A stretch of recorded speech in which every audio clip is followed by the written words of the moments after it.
Саламатсыздарбы? Бүгүн сиздер менен офистик программаларды кантип иш столуна, рабочий столго коебуз, кантип папка түзөбүз, кантип документтерди ушул бир папкага жайгаштырабыз, ошол жөнүндө болмокчу. Мына экранда көрүп турганыңыздардай эле Word, Excel, PowerPoint экранда жок. Биз аларды рабочий столго чыгаруу үчүн алгач пуск бөлүгүн басабыз. Пуск бул жерден катар ошол кайсы программалар бар компьютерде, ошолор ирети менен катар чыгат. Биз кайсы программаны рабочий столго чыгаргыбыз келсе, ошол программаны тандайбыз. Андан кийин мыштын сол жагын басып, мен ача алдым. Мыштын сол жагын басып,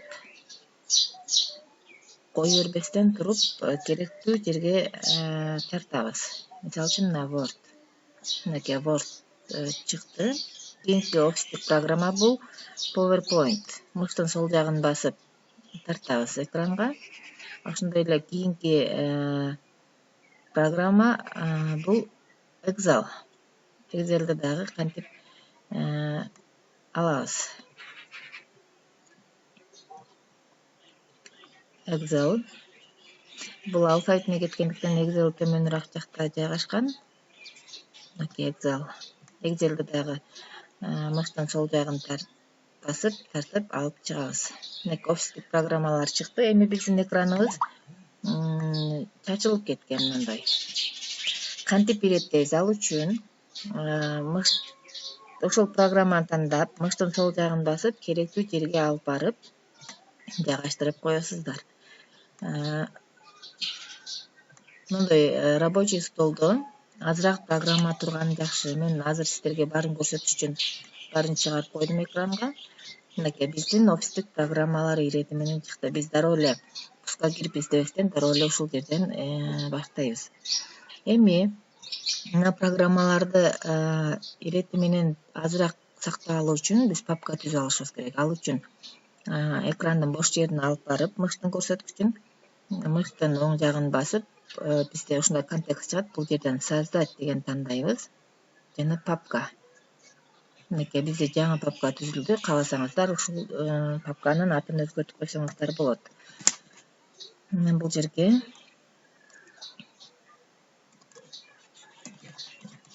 программалар деп коеюн мен. Бул папканын ичин ачсак азыр мынакей. Пустой. Бул папкада эчтеке жок. Мынакей эта папка пуста. Эми ушул программаларды биз ушул папканын ичине салышыбыз керек. Бизде мисалы мына Scratch, Pivot Animator, бул жакта Movavi, Python, WebEx, ошондой эле Arduino, Planeta Знаний, бул браузерлер экранда кала берсин, Screenshot'er, Sigil, SketchUp, Pascal, PDF Reader бул да кете берсин, Adobe Reader да кете берсин, CorelDRAW, Windows'тун өзүнүн ушул программалар чогултканда мыштын сол жагын басып туруп эле алып барып сала беребиз. GeoGebra, FileManager, Weaver, Site, Total Commander тура берсин. Булар экранды сүрөткө тартчу, запись кылчу программалар. Булар экранда тура берсин, өзүлөрү кала берсин. Audacity'ни дагы ошол программаларга кошуп коеюн. Булар интерактивный досканын драйверлери, алар кала берсин. Paint кала берсин, экранда сүрөт тартып турабыз. Мына Videoscribe'ды да көп эле иштетебиз. Ал да экранда кала берсин. Өзүлөрү калсын. Бул рабочий столдун экранын регулировка кылат. Бул сканер. Бул болсо антивирус, ультра ISO кала берсин бул. Zoom да салып кое берейин. Pascal'ды дагы. Мынакей папканын ичине папкалар салсак да болот. Мына бул браузерлер калып турсун.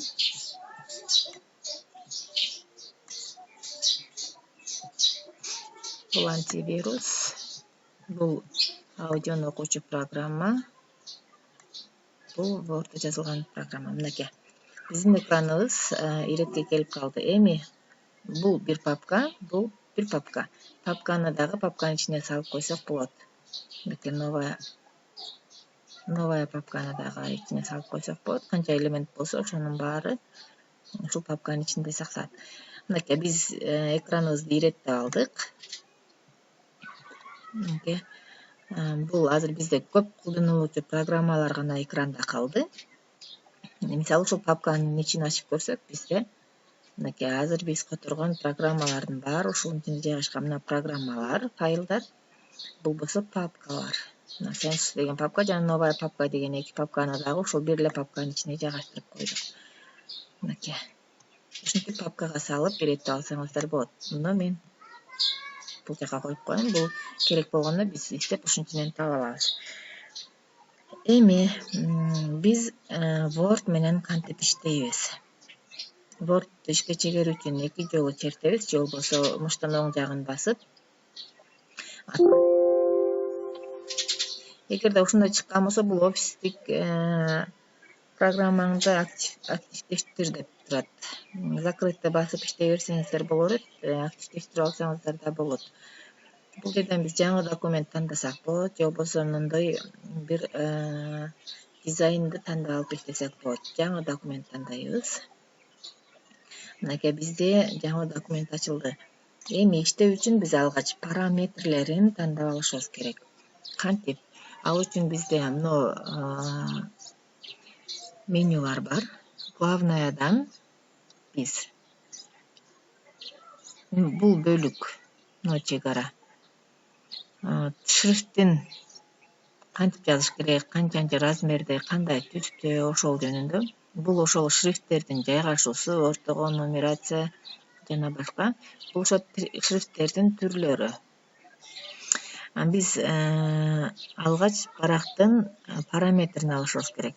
Ал үчүн макет бөлүгүн тандайбыз. Макетти тандаганда мына поля деп чыгат. Поля обычныйда туруш керек, обычная. Себеби биз полянын четин кичине кылып алсак, баягы документтерди бири-бирине тиркегенде мына четтеги жазуулар окулбай калат. Ориентация. Биз альбомду же книжный жазышыбыз мүмкүн. Книжный тандайбыз. Размер A4 форматында кала берсин. Колонка. Эгер кааласак 2-3 колонкага бөлсөк болот. Биз бир колонка менен иштейбиз. Бул барактын бөлүнүшү, кандай бөлүнөт? Строктун номери. Эгерде строктун номерин коюп койсок, мына 1-2 деп кете берет. Биз строкко номер койбойбуз. Расстановка перенос өзгөртпөйбүз. Ошондой эле кийинки бөлүгү бул интервал жана отступ. Отступ 0-0-0 интервалы дагы. После 8 пи турат. Бул жерде ушуну кичирейтип коюшубуз керек, 0 кылып. Себеби биз жазып энтерди басканда, эгерде мына отступ чоңураак болсо, мынакей. Жазып бүткөндөн кийин отступты чоңойтуп коеюн. Энтерди басканыбызда алыс болуп калат. Эгерде отступ 0 болсо, интервалы. Интерди жазгандан кийин мына ушул эки аралыкты көрдүңүздөрбү? Ошон үчүн документ жазардан башта параметрлерин оңдоп алышыбыз керек. Баары 0. Биз белгилегенде мына послеси өзгөрүп кетсе бир жеринде 18, кийинки жеринде 0 отступ. Отступту 0го түшүргөндө мынакей айырмасын көрүп турасыздар. Биз параметрлерин оңдоп алдык.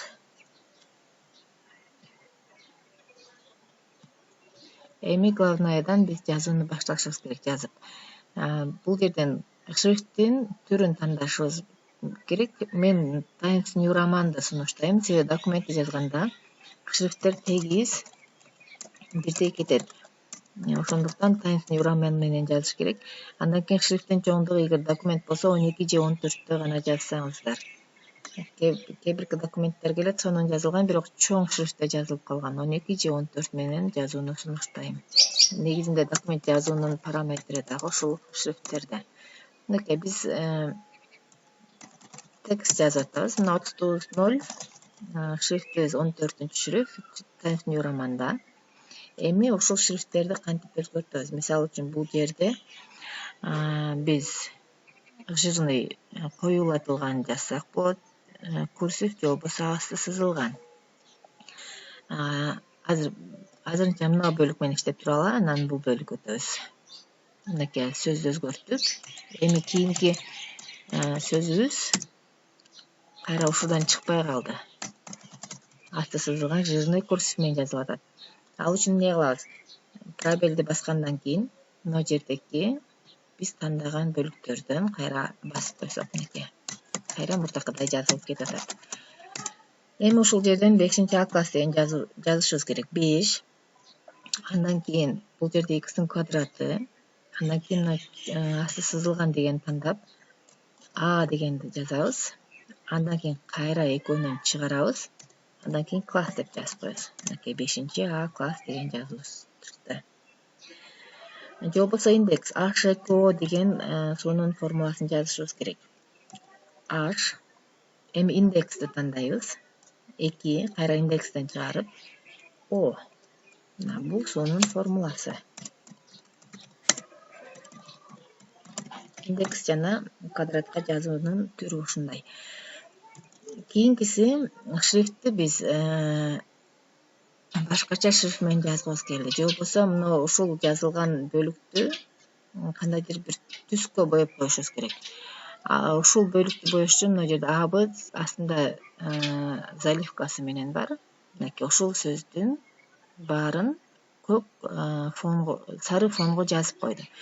Эгерде шрифттин өзүн түсүн өзгөртө турган болсок, белгилейбиз. Андан кийин бул жерде А деген жазуусу бар. Астында түс бар. Ушунун мына жердеги стрелкасын бассак, мына түстөр чыгат. Биз мына синий түстү тандап койдук. Мынакей бул жагы кара, көк, ал эми бул фону сары болуп турат. Ошондой эле мына жерде шрифт бар. Тандап алсак болот. Мисалы үчүн мынакей жазсак бул жерге.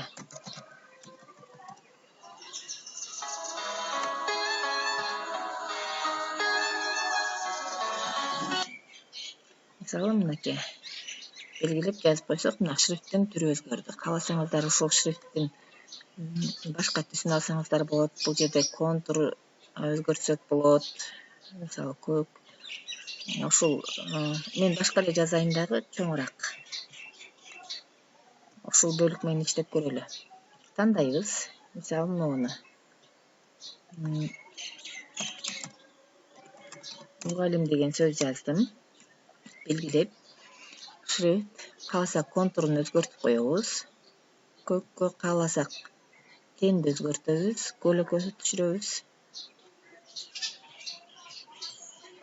Жазуунун өзгөрүшүн карап туруңуздар. Отражение чагылуусун берсек болот. Мынакей мугалим деген сөз төмөн жактан чагылып калды. Подсветка жаркыраак берсек болот. Мисалы мынакей мугалим. Ошондой эле жана башка түрлөргө өзгөртсөк болот. Бир аз шрифтти чоңойтуп коеюн. Мынакей. Ар кандай шрифт менен жазсаңыздар болот, ушул сыяктуу. Кийинки барагыбыз, мисалы биринчи барагыбыз альбомный болду. Кийинки баракка биз таблица түзүшүбүз керек дагы. Таблицабыз альбомный баракта болуш керек. Ал үчүн кандай кылабыз?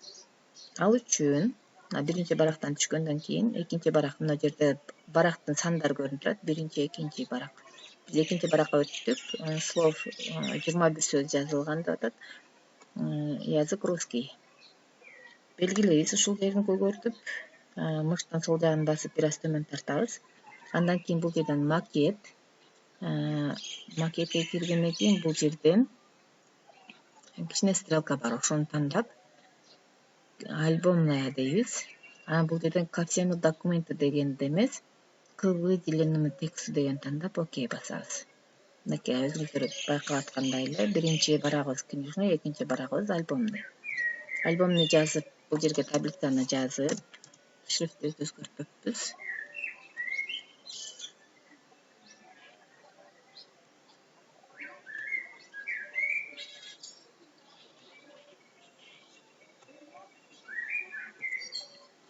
Бул жерден таблица коюу үчүн вставка бөлүгүнө өтөбүз. Таблица.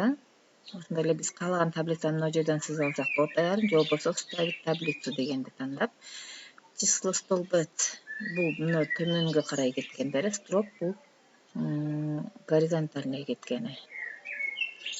Столбик бизге 21, строк 12 керек. Ошондой эле окей. Тандап коебуз. Биз мына таблицаны тургуздук. Таблицанын жылдыруу, өзгөртүү жөнүндө кийинки сабактан айтабыз. Эми ушул таблицаларга кантип өзгөртүү жүргүзөбүз? Мисалы үчүн бул таблицаларга жазып бүткөндөн кийин мына сыртындагы клеткаларды алып коюшубуз керек. Ал үчүн керектүү жерди же болбосо жалпы таблицаны белгилейбиз. Белгилөө үчүн мына жердеги 4 жактуу стрелканы бассаңыздар да жалпы белгиленет. Же болбосо мына төмөн жакта бул жерде клетка бар, ушуну бассаңыздар да жалпы белгиленет. Же курсорду таблицанын сыртына коюп, мыштын сол жагын басып тартсаңыздар да жалпы белгиленет. Границаны өчүрүү үчүн главныйга барабыз. Бул жерден мына бөлүктө граница деген бөлүгүн тандайбыз дагы, мына нет границы деген тандап коебуз. Мынакей бизде. Мынакей. Ошол биздин клеткаларга жазылып атат азыр. Бизге клеткалар көрүнбөгөнү менен ошол клеткалар бар. Кайра мына белгилесек, жалпы ошол көрдүңүздөр мына ориентир.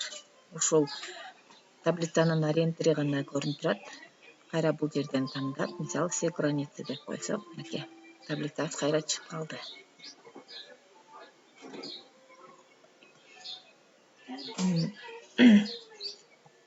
Эми мына нумерацияны кантип коебуз? Мисалы үчүн биз мына жерде катар 1, 2, 3, 4 деп жазышыбыз керек болсо, экинчи бөлүк бул жерден нумерация же болбосо мындай белгилер менен белгилеп алсак болот. Мисалы мына белгини тандайлы. Мисалы бул жерде окуу, билүү,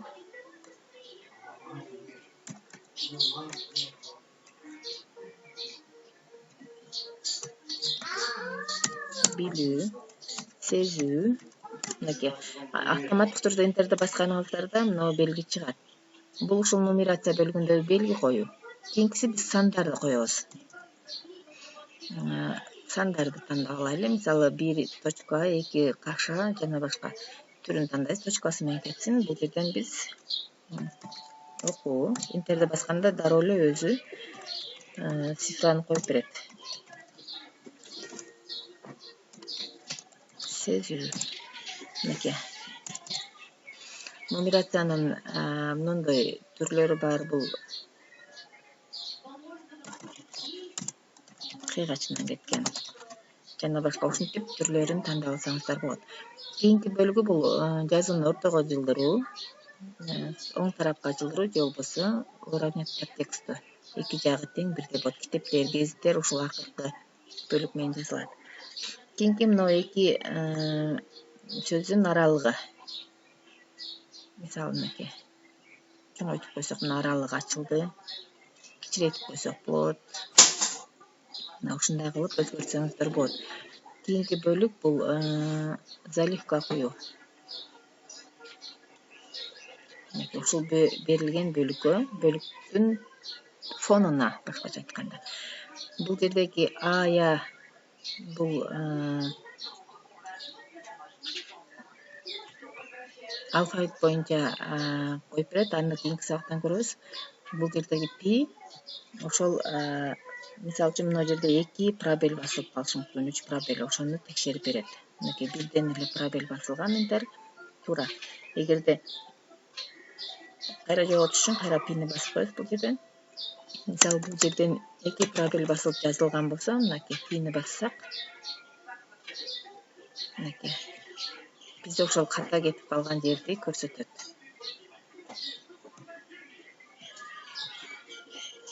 Мынакей өзүңүздөр байкагандай эле бул жерден 3 пробел кетип калыптыр. Ошол жерди оңдо деп айтат бизге. Бүгүнкү сабагыбыз ушулар боюнча, кийинки сабакта дагы тереңдеп үйрөнөбүз. Бул Word'ду Word менен чиктөөнүн алгачкы кадамдары. Сакташ үчүн ушул документибизди файл, сохранить как, ошондой эле кайсыл жерде сактайсыз ошону көрсөтөбүз. Мисалы үчүн рабочий столго эле сактап турайын. Ат коебуз. Андан кийин бул жерден тип файла документ Word деп сактасаңыздар болот, 97/2003, ошол PDF кылып сактасаңыздар болот, жана башка. Биз ушул документибизди PDF кылып сактап көрөлү. PDF и сохранить. PDF форматта сактадык. Азыр биз Word'да эмес. Андан кийин биз бул жактан закрыть кнопкасын басып аркылуу чыгып кетсек боло берет. Мынакей биздин азыркы сактаган документибиз, биз рабочий столду көрсөттүк. Мынакей Word'да болсо, ачып өзгөртүү болбой калат. Мынакей. Биздин азыркы жасаган документибиз. Бүгүнкү сабагыбыз ушул менен аяктады. Саламатта калыңыздар.